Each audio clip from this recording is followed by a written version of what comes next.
Hey everyone, this is Jonathan King. I am part of the board at Mount Hope Bible Camp, and we're giving you kind of an update of where the money that's going to be raised for Mount Hope Sunday is going to go. Now, many of you have been to Mount Hope, and some of you may kind of be maintenance minded, so you probably know where some of it's going, and then some of you probably have no idea. So you come on and you walk in a cabin and it looks okay, and you come to the grounds and it looks okay. Some of you have been here for the last several years and have been able to see a lot of improvements that we've made. But Mount Hope needs some serious infrastructure work, and we're going to help you understand that and maybe show you a little bit of it this evening. So first of all, in Matthew chapter 7, Jesus, while he wasn't talking about carpentry or construction, talked about how a wise man builds his house on a rock. And of course, if you know that story and the analogy that he uses, he says, a foolish man built his house on the sand. We don't have sand at Mount Hope, but we do have rock, but not good rock to build on necessarily. And as of right now, we have a lot of posts that were cut out of logs that's not so good anymore. And I believe if Jesus was at Mount Hope, he would probably say, the foolish man built his house on some rotten logs.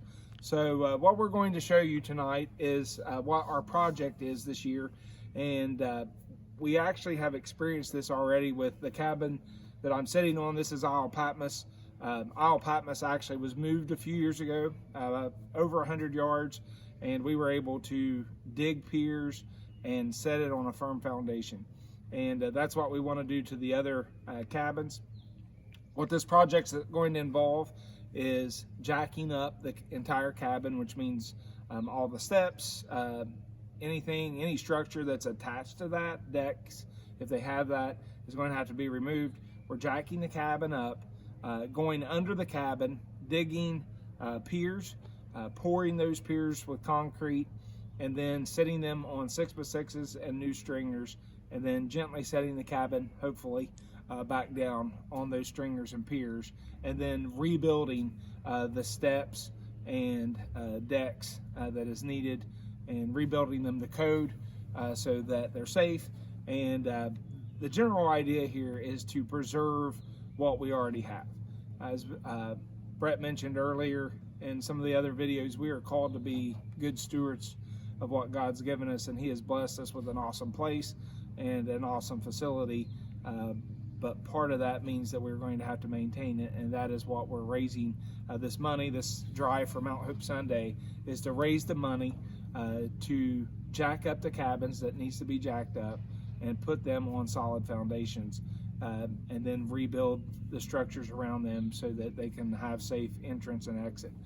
What this will do will be preserve the life of these cabins for many, many years. Of course, most of these cabins have been here for many, many years, and the logs that they've been sitting on have been here for many, many years too, but we're hoping that this will preserve them for 40 plus years in the future.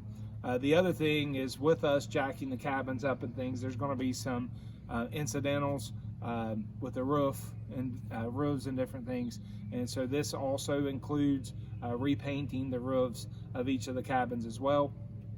And as you will see in the videos, many of the cabins are sitting right on the ground, which means there's a lot of moisture coming up and untreated material causing a lot of rot. And our goal is to get every cabin off the ground so the air can flow under it and not water and mud, and that would prevent any additional decay with the cabins, with the floors, and with the structures. So this is a huge undertaking. I'm not going to lie, it took a lot longer to do this cabin than what we had anticipated.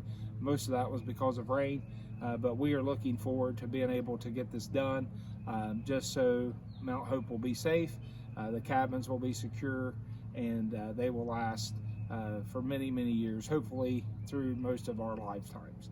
So if you have any questions, you feel free to contact me, contact Brett. We have cribbing already purchased. Actually, we hauled it from way down in Kentucky, scary part of Kentucky actually, and we have it here. We have some people in our community who actually, for many years, their job was to move houses. So they've kind of overseen the plan on how we're going to do this safely.